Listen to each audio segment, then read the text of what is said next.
नमस्कार। आज आम जानिबा जन्म मृत्यु चक्रु केमिति मुक्त हेबा।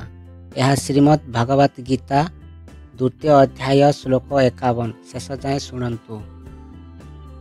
कर्माचं बुद्धियुक्ता हि फलं त्यक्ता मनीषिण जन्म बंध विनिर्मुक्ता पदं गच्छन्ति अनामयम्। हे भक्तगण, प्रभु भगवान ब्रह्म ज्ञानरु आम्भे माने अज्ञात जोगु आम्भे माने जानी पारुना ही जे ए भूत जगत विपदपूर्ण बड़ दुखपूर्ण अटे। ए जगत रे प्रति पदक्षेप विपद भरी रही। अज्ञात जोगु अल्प बुद्धि संपन्न लोके भावती जे आम्भे माने कर्मफल आम मानंकु आनंद देव बा सुख देव। तेणु आम्भे माने सकाम कर्म रे रत होई अवस्था को सही नेबा पई चेष्टा करू। हाँ ना नहीं, आम्भे माने एकथा जानी पारू नाही जे ए ब्रह्मांड रे कोनोसी ठारे कोनोसी जीव सुख पाहु नाही।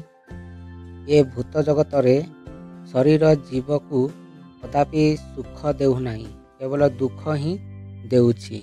ए भूत जगत रे सबु प्रकार जन्म मृत्यु जरा और व्याधि रूपक दुख भरपूर हो रही। किंतु आम निज रूप स्थिति को जानिपारू, अर्थात जे जानिपारिछि जे से भगवानंकर नित्य दास एवं सही अनुक्रमे भगवानंकर स्थिति को मध्य जानिपारिछि। से निजको भगवानंकर दिव्य सेवारे नियुक्त करे। जो व्यक्ति वैकुंठ लोकरे प्रवेश करने योग्य हो जाए, वैकुंठ लोकरे जड़ जगत रे दुख नाही कि काल और मृत्युर प्रभाव मध्य नाही। निजर स्वरूप स्थिति को जानिबा अर्थ भगवानंकर दिव्य स्थिति को जानिबा। भक्त भगवान को समान स्तर बोली भावे बुझीबा को हेबो जे आम्भे माने अंधकार रे अछु एवं एथि पई आमे माने भगवानंक सेवारे आत्मनियोग करि पारु नाही। आम्भे माने भगवान साजु एवं फलत बारंबार जन्म मृत्यु चक्र रे घुरिबाकू आगे जाऊ। किंतु जे एकथा जानिछि जे से हेउछि सेवक स्थिति रे अछि एवं तदनुजाई भगवानंक सेवारे आत्मनियोग करिछि।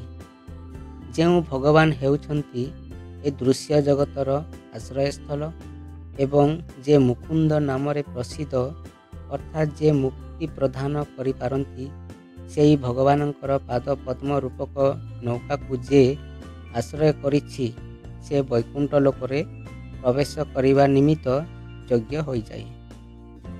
भगवानंक पई काम करिबा बा भगवत सेवा करिबा को कर्मयोग बा बुद्धि योग कहा जाए। यह को आमे साधा सीधा भाव रे भक्ति योग बोली मध्य कहू। जेउ माने ज्ञानी से माने भगवत सेवारे नियुक्त होई भगवानंकर शरणापन्न हुअन्ति एवं एही भौतिक जगत रे कर्मफल त्याग करी जन्म मृत्यु चक्रु मुक्त हुअन्ति। तेणु कृष्ण भावना रे कर्म कले आमको कर्म बंधनरु मुक्त हेबार एकमात्र उपाय।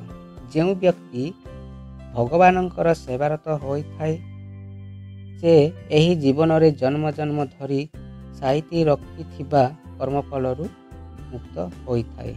हरे कृष्ण।